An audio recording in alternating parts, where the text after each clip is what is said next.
우리 옆에 계신 분들과 한번 같이 인사하실까요? 사랑하고 축복합니다. 네, 하나님의 사랑과 축복이 넘치는 우리 모든 성도님들 다 되시기를 바라겠습니다. 여러분, 오늘은 무슨 주일이죠? 네, 추수감사주일입니다. 네, 어떤 분들은 그런 말씀을 하세요. 목사님, 이 추수감사절은 농경시대에나 맞는 절기이지 오늘날과 같은 현대사회에는 맞지 않는 것 아닌가요? 라고 이렇게 말씀하시는 분들이 계세요. 물론 그 기원을 살펴보면 그렇게 말할 수 있습니다. 왜냐하면 이 추수감사절기라는 것 자체가 추수를 마치고 나서 한 해 동안 베풀어 주셨던 하나님의 은혜와 사랑에 감사하며 영광 돌리는 절기였기 때문에 물론 그렇게 말씀할 수 있는 것입니다. 하지만 하나님께서 감사절기를 주신 이유가 무엇일까요? 바로 감사를 잊지 말라는 의미에서 감사절을 지키게 하셨다는 거예요. 그러면 하나님께서 그 주신 의미에 비추어 보면 오늘날에도 추수감사절을 지키는 것이 필요합니까? 필요치 않습니까? 필요한 거예요. 우리가 살아오면서 참 하나님께서 베풀어 주셨던 은혜를 다시 한번 기억하고 감사할 수 있는 시간, 이것은 우리에게 꼭 필요한 것이고 우리에게 축복이 되고 은혜가 되는 줄로 믿습니다. 물론 지금 어떤 분들은 예배당에 나와 있기는 한데 너무 마음이 힘들어서 감사는커녕 목구멍 끝까지 지금 원망 불평으로 가득 차 있는 분들이 계실 거예요. 왜 하나님께서 내 형편을 돌보아 주시지 않느냐라고 말이죠. 하지만 오늘 말씀을 보니까 여러분, 우리에게 뭐라고 명령하고 계십니까? 우리 다시 한번 같이 읽어볼까요? 함께 읽습니다. 항상 기뻐하라, 쉬지 말고 기도하라, 범사에 감사하라. 이것이 그리스도 예수 안에서 너희를 향하신 하나님의 뜻이니라. 아멘. 여러분, 참 이렇게 말씀만 놓고 보면 너무 은혜가 되는데 한편으로는 좀 이해가 되지 않고 어려운 부분이 있는 것도 사실입니다. 어떻게 우리가 항상 기뻐하고 어떻게 늘 기도하고 어떻게 늘 감사하면서 살 수 있습니까? 여러분, 정말 이런 삶이 가능하긴 한 건가요? 여러분, 가능하다고 생각되세요? 네, 인간적으로 생각하면 이건 말도 안 되는 거예요. 살면서 어렵고 힘든 일들이 얼마나 많습니까?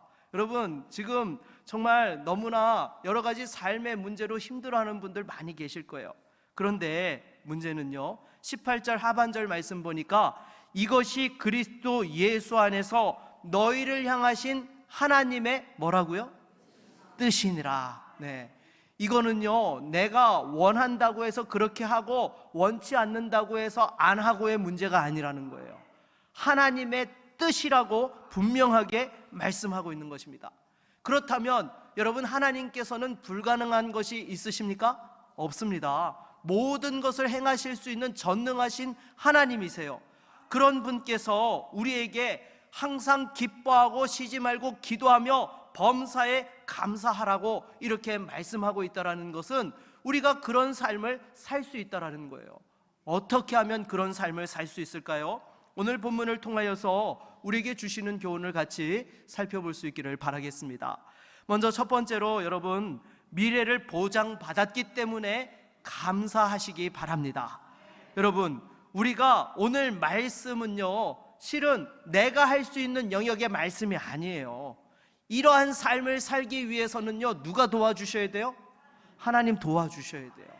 하나님께서 매 순간 우리와 함께 하시면서 우리를 지켜주시고 보호해 주시고 인도해 주실 때만이 내 삶을 보장해 주신다는 그 분명한 약속과 응답 가운데 살아갈 때만이 우리가 항상 기뻐할 수 있고 기도할 수 있고 범사에 감사할 수 있는 것입니다. 그러니까 이 말씀은요, 실은 우리에게 주시는 명령인 것 같지만 하나님께서 우리의 모든 삶을 책임져 주시고 인도해 주신다는 강력한 약속의 말씀인 줄로 믿습니다. 여러분, 정말로 우리가 믿음 안에서 하나님을 신뢰하며 살아갈 때에 이와 같은 은혜의 역사들이 일어나게 되는 거예요. 심지어 가장 힘들고 고통스러운 순간 속에서도요, 여러분, 하나님과 함께하는 사람은요, 감사할 수 있습니다. 여러분, 욥을 보십시오.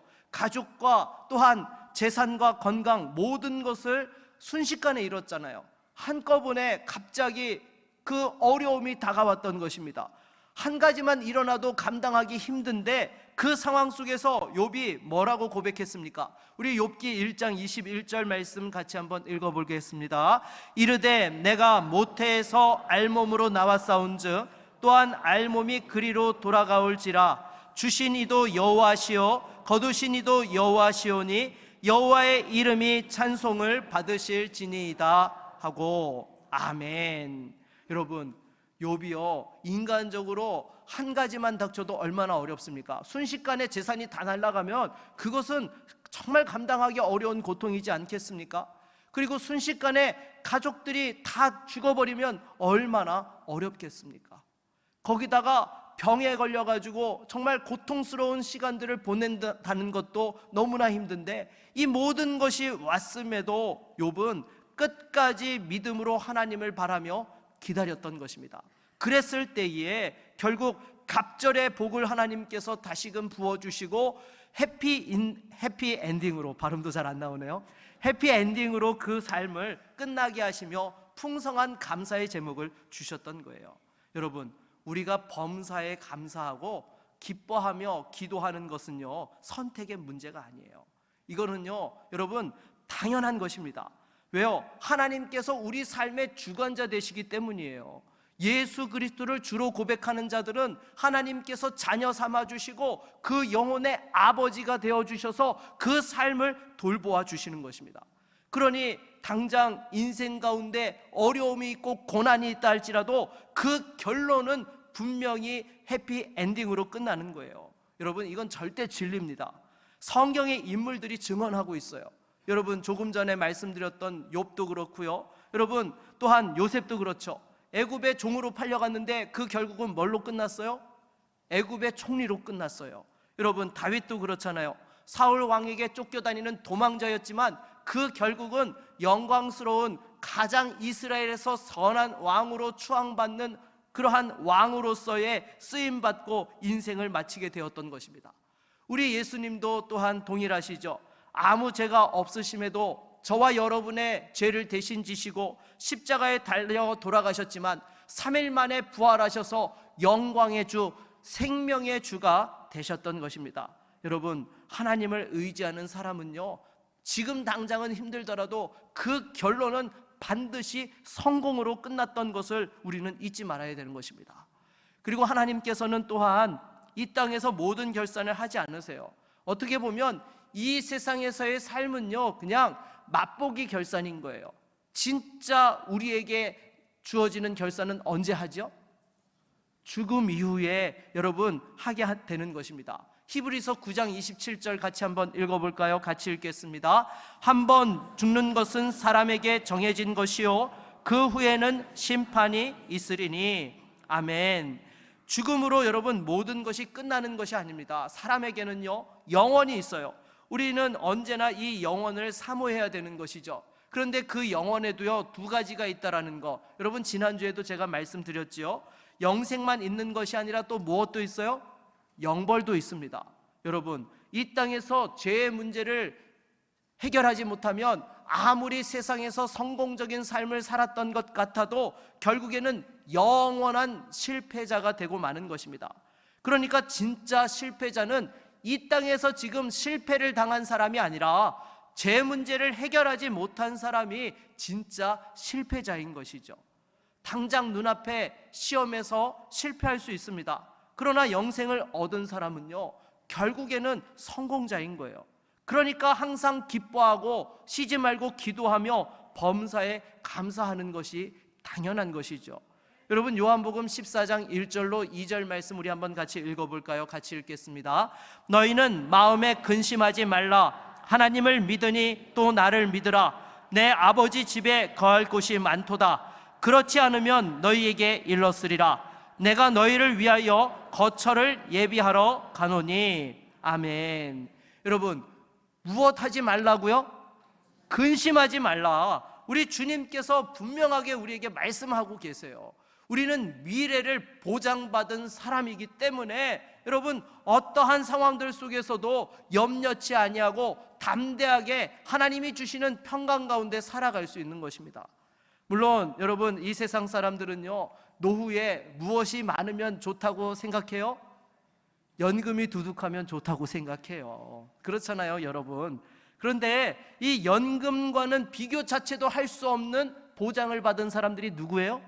바로 예수 믿는 사람들, 저와 여러분들이라는 것입니다. 다시 한번 염려 대신에 감사로 살아갈 수 있는 저와 여러분 될 수 있기를 바라겠습니다. 우리 옆에 계신 분들과 한번 인사하실까요? 염려하지 말고 감사하세요. 네, 여러분, 염려하지 않고 감사하며 살아가는 은혜가 있기를 바라겠습니다. 두 번째로 우리가 감사해야 되는 이유는요, 받은 은혜가 너무 크기 때문인 거예요. 여러분, 예수 믿은 후에 받은 축복들을 한번 생각해 보십시오. 얼마나 큰 복을 받았습니까? 당장에 예수 믿고 나서 받은, 우리가 정말 이 세상에서 누릴 수 없는 축복 가운데 하나가 무엇이죠? 바로 평안함의 축복인 줄로 믿습니다. 여러분, 요즘 솔직히 돈 문제 때문에 스트레스 받는 분들 많이 계시죠? 야, 빚만 다 갚아도 이자 스트레스만 벗어나도 살 것 같은데 라고 아마 그런 생각들 많이들 하실 거예요.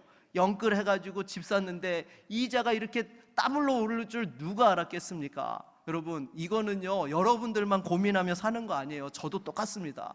지금 교회 대출 이자도 그렇고요. 여러분, 저희 큰애 재수하느라고 제가 그거 어디서 돈이 나서 했겠습니까? 네, 이건 누구나 다 똑같이 그런 스트레스들을 받으면서 살아가고 있는 거예요. 그러면 여러분, 정말 돈이 많으면 이런 염려 걱정 없이 편하게 살아갈 수 있을까요? 그렇지 않습니다. 여러분, 예수 믿지 않으면은요, 늘 불안해요. 여러분, 당장에 사업하시는 분들 보세요. 지금 당장 사업 잘해서 큰 소리 치고 잘 나가는 것 같지만 사업하시는 분들은 늘 한 마음 곁에는 뭐가 있어요? 불안이 있어요. 왜요? 이거 사업하다가 잘못하면 순식간에 날아가는 거 일도 아니거든요. 그래서 사업하시는 분들은 늘 안정적인 그 봉급이 나오는 샐러리맨들을 또 이렇게 부러워하는 그런 부분들이 있는 거예요. 그리고 또한 여러분, 세상 사람들은요, 갑자기 병에 걸려서 죽을까봐, 또 사고로 큰일을 당할까봐 늘 불안해하면서 살아가고 있습니다. 그러나 예수 믿는 우리는요, 어떻습니까? 세상에 부귀영화로도 얻을 수 없는 평안을 얻은 것이 바로 저와 여러분들인 것입니다. 여러분, 요한복음 14장 27절 말씀 같이 한번 읽어볼까요? 평안을 너희에게 끼치노니 곧 나의 평안을 너희에게 주노라. 내가 너희에게 주는 것은 세상이 주는 것과 같지 아니하니라. 너희는 마음에 근심하지도 말고 두려워하지도 말라. 아멘. 여러분, 요한복음 16장 33절도 같이 한번 읽어보겠습니다. 이것을 너희에게 이르는 것은 너희로 내 안에서 평안을 누리게 하려 함이라. 세상에서는 너희가 환난을 당하나 담대하라. 내가 세상을 이기었노라. 아멘. 여러분, 얼마나 감사합니까? 우리는 세상이 알 수도 빼앗아 갈 수도 없는 평안을 소유하고 있는 사람들인 것입니다. 죽음의 공포로부터 여러분 평안함을 누리고 계시죠? 예수 믿는 사람들은 죽음을 두려워하지 않습니다. 왜요? 죽음은 어디 가요? 천국 가는 거예요. 이 세상의 모든 그 문제와 또 여러 무거운 짐들을 수고한 것들을 다 내려놓고 천국에서 안식할 수 있는 것이죠. 그러니까 여러분, 우리가 이와 같이 죽음의 공포에서도 평안을 얻고 살아가는데 무엇이 문제가 될 수 있습니까? 여러분, 절대로 세상에 속지 마십시오. 세상은 어떻게 해서든지 악한 마귀는요, 하나님께서 주신 이 평안함을 우리가 누리지 못하게 하려고, 그 기쁨을 빼앗아 가려고 늘 우는 사자와 같이 우리를 삼키려고 덤벼들고 있는 것입니다. 여러분, 다시 한번 이 주신 평안함을 구석에다가 박아두고 살아가는 것이 아니라 실제로 누리면서 또한 그 능력으로 살아갈 수 있는 저와 여러분 모두가 되기를 주의 이름으로 축원합니다. 두 번째로 예수 믿는 성도가 누리는 축복은요, 영생의 축복이에요. 여러분, 영생이 무엇이죠? 영원한 생명의 줄임말이죠. 예수 믿는 자들에게는 영생을 통해서 육체의 죽음과 상관없이 영원히 지속되는 생명을 축복으로 주신 것입니다. 누구든지 예수 그리스도가 하나님의 아들이시며 또한 우리의 구원자 되심을 믿는 자들에게는 이 영생을 주시죠. 반대로 믿지 않는 자들에게는 어떻습니까? 영벌에 처하게 되는 것입니다. 여러분, 사람은요, 이 세상에 잠깐만 사는 그런 존재가 아니에요.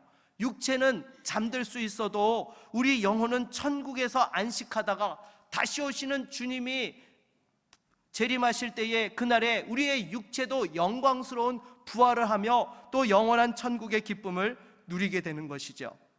그러므로 이 영생은요, 이 세상의 무엇과도 비교할 수 없는 가장 최고의 가치를 가지고 있는 것입니다. 여러분, 세상 사람들이 가장 소중하게 여기는 것이 무엇입니까? 육체의 생명이에요.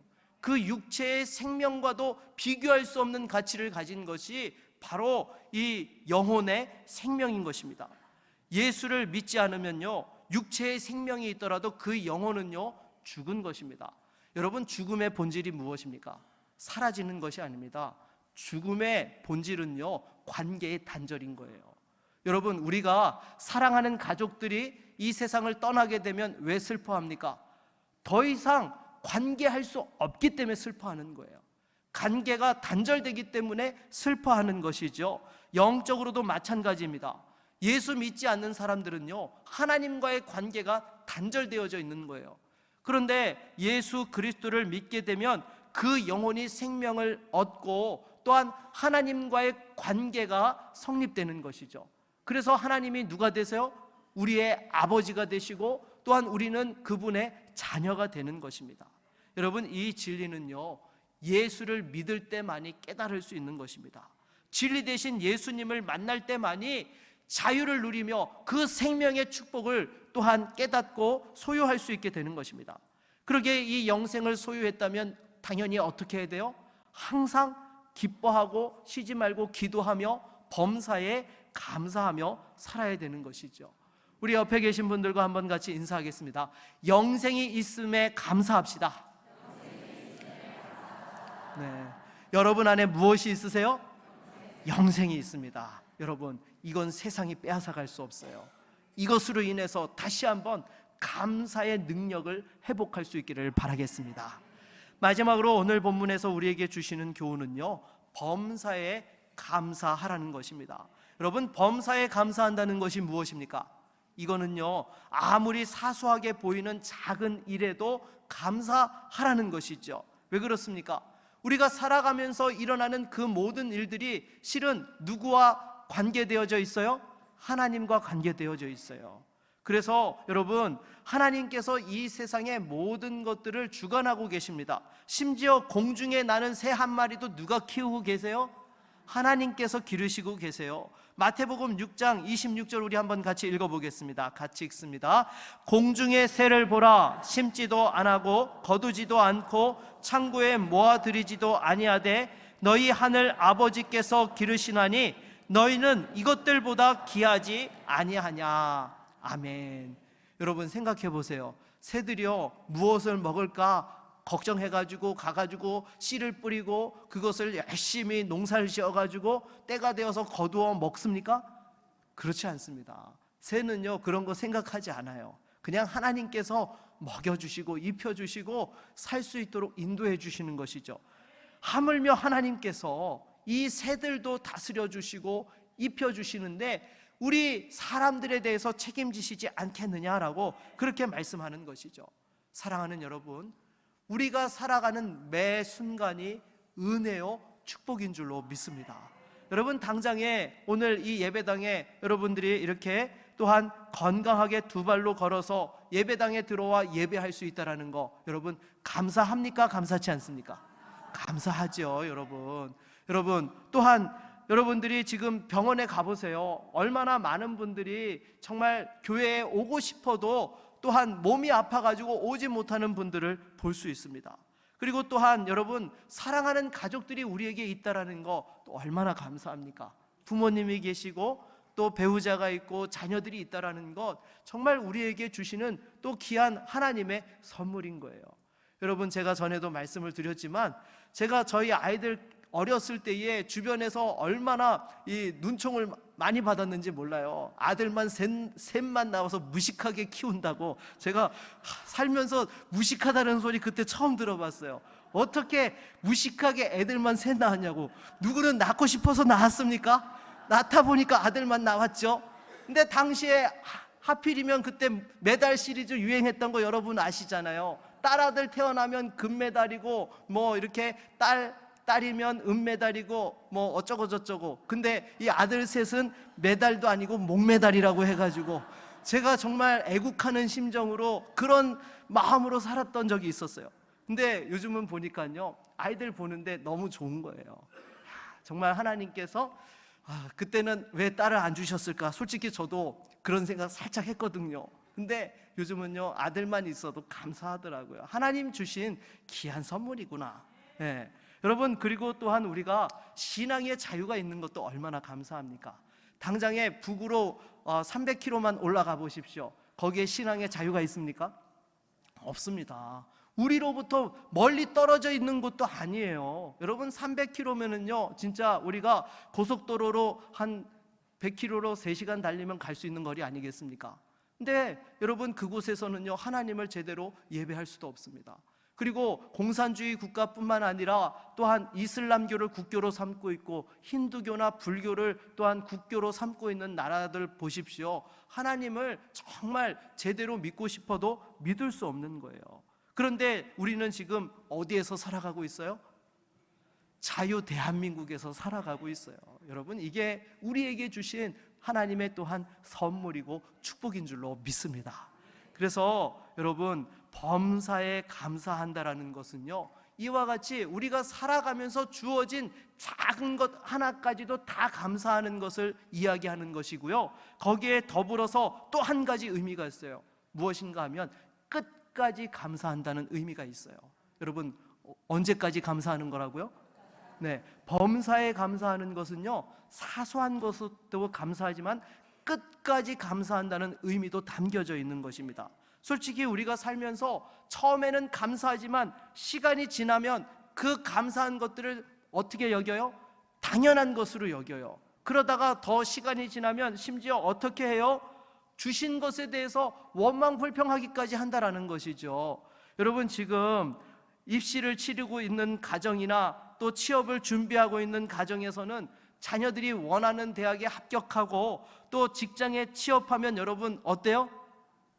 하나님 땡큐죠. 여러분, 얼마나 좋습니까? 근데 여러분, 그렇게 자녀가 원하는 학교에 취업하고 또 들어가고 취업을 한다 할지라도요, 그렇게 시간이 지나고 나면 어때요? 그 감사가 어느 틈엔가 사라져버려요.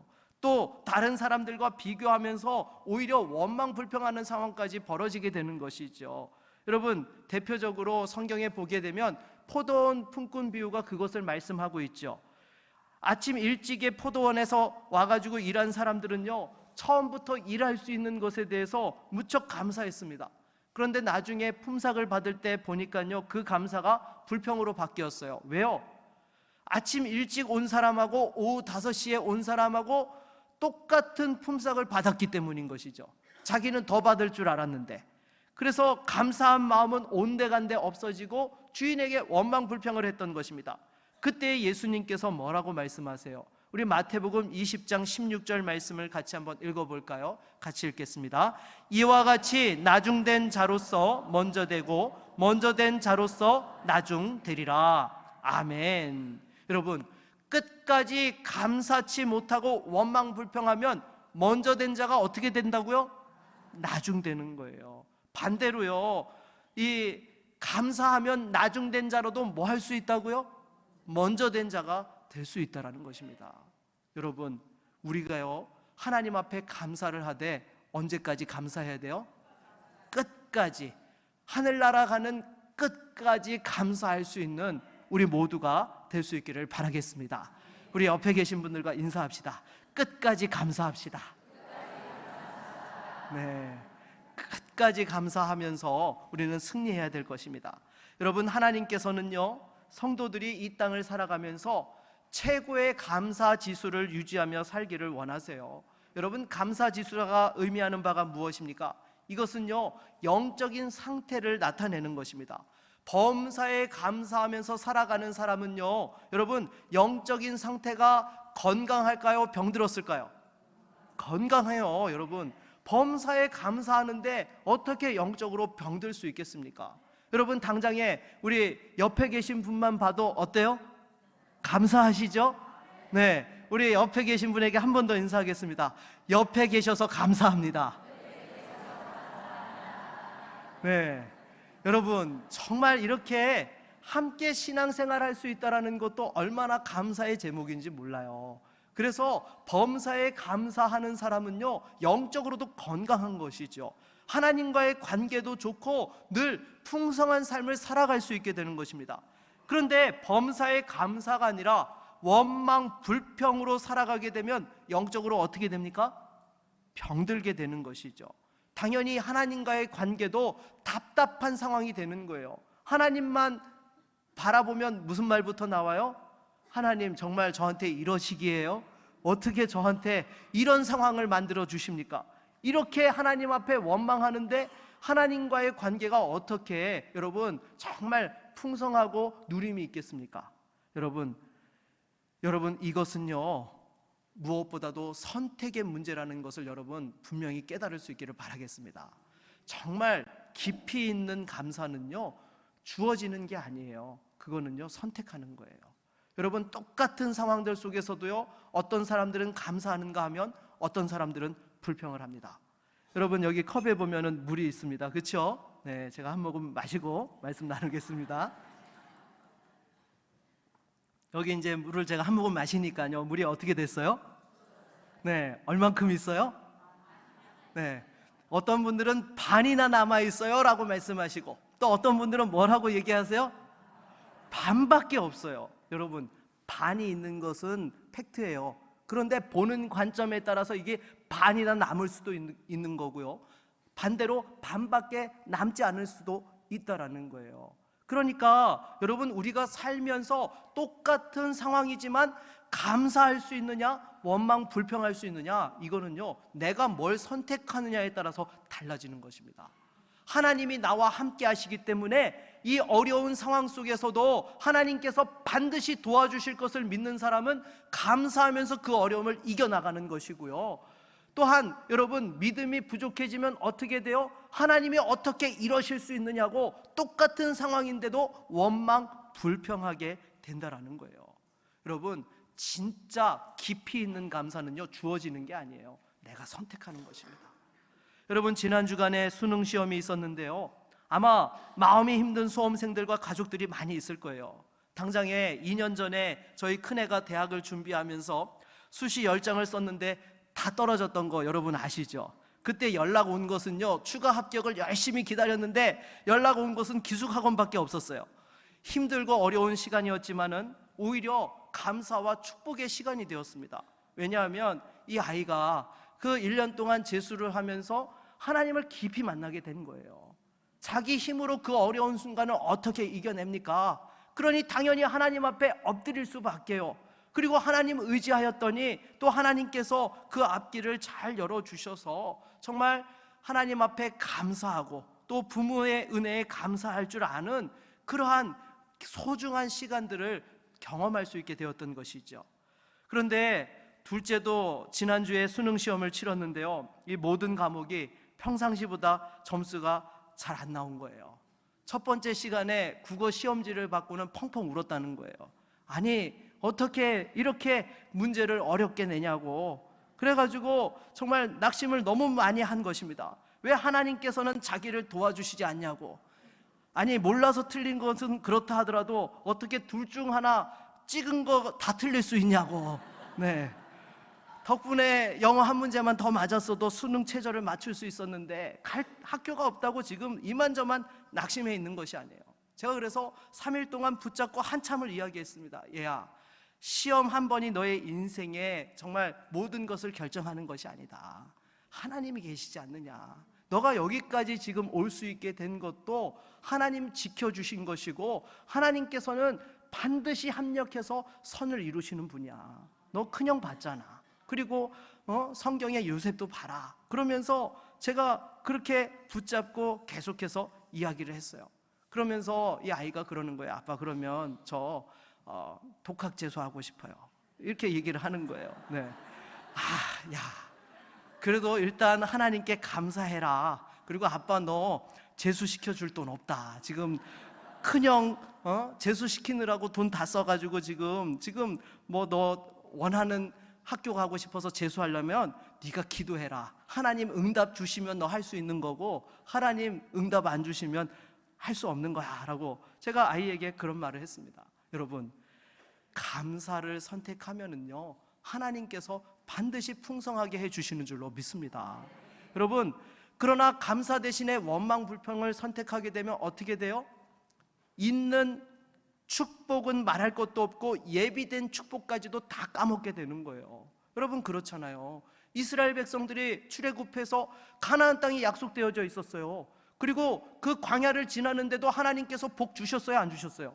복 주셨죠. 낮에는 구름 기둥으로, 밤에는 불 기둥으로, 또 만나와 메추라기로 그 광야에서 살 수 없는 상황들 속에서 살 수 있도록 하나님께서 복을 주셨어요. 거기다가 더불어 젖과 꿀이 흐르는 땅까지 예비해 놓으셨는데 원망 불평했더니 결국에는 40년 동안 광야에서 고생하다가 그 약속의 땅 들어가지도 못하고, 자녀들도 40년 동안 광야에서 고생하고 나서야 축복의 땅을 들어가게 되었다라는 것입니다. 여러분, 감사는요, 주어지는 것 아닙니다. 감사는 내가 선택하는 거예요. 믿음으로 결단하십시오. 그럴 때에 하나님께서 주시는 더 풍성한 은혜와 축복을 누릴 수 있게 되는 것입니다. 여러분, 정말로 우리는요, 미래가 보장된 사람들이에요. 그리고 사소한 것에도 여러분 뿐만 아니라 끝까지 감사하십시오. 그리고 받은 은혜가 얼마나 크다라는 사실을 잊지 마시기를 바라겠습니다. 이렇게 감사할 때에 다시 한번 하나님 주신 축복을 누리며 또한 승리하며 살아가게 될 줄로 믿습니다. 이러한 감사의 주인공들이 되시기를 주의 이름으로 축원합니다. 우리 한번 같이 찬양하고 주신 말씀을 의지하여 함께 기도하겠습니다.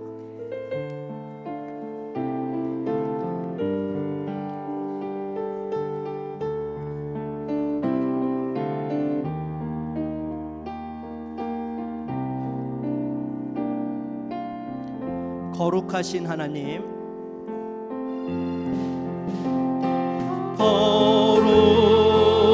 거룩하신 하나님, 주께 감사드리세. 날 위해 이 땅에 오신 독생자 예수, 나의 맘과 뜻 다해 주를 사랑합니다. 날 위해 이 땅에 오신 독생자 예수,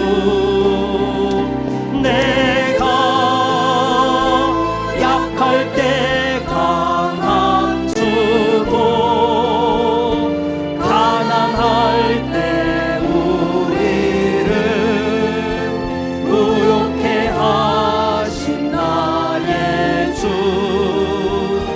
감사. 내가 약할 때 강함 주고 가난할 때 우리를 의롭게 하신 나의 주 감사 감사. 이 시간 함께 주신 말씀을 의지하여 기도하기 원합니다. 혹시 지금 당장의 어려운 상황들만 바라보면서 원망 불평하고 있지는 아니하였습니까? 아니요, 여러분, 우리에게는 영원한 보장이 있는 사람들입니다. 하나님께서 아버지 되시는 사람들이에요. 여러분, 믿는 자들의 그 결국은 평강이고 승리입니다. 하나님, 다시 한번 감당할 수 있는 힘을 주시고 미리 감사로 선포하며 나아갈 수 있게 하여 주시옵소서.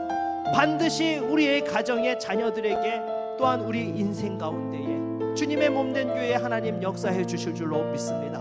우리 한번 같이 주신 말씀 의지하여 기도하며 나아갑니다. 주여, 하나님 아버지, 이 시간 주 앞에 기도합니다. 사랑하는 주의 성도들을 축복하여 주시옵소서. 그 삶의 어떤 어려운 순간을 지난다 할지라도 다시 한번 하나님 앞에 감사의 능력으로 나아갈 수 있도록 은혜를 베풀어 주시옵소서. 우리의 힘과 능력으로 할 수 없사오니 오 주님, 우리를 긍휼히 여겨 주시옵시고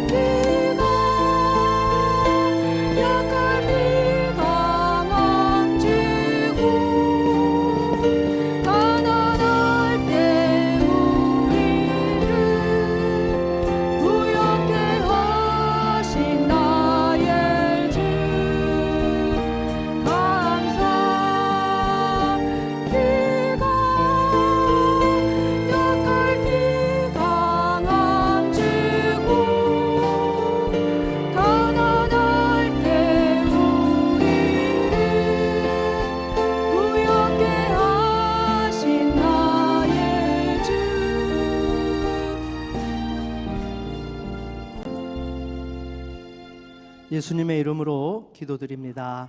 아멘.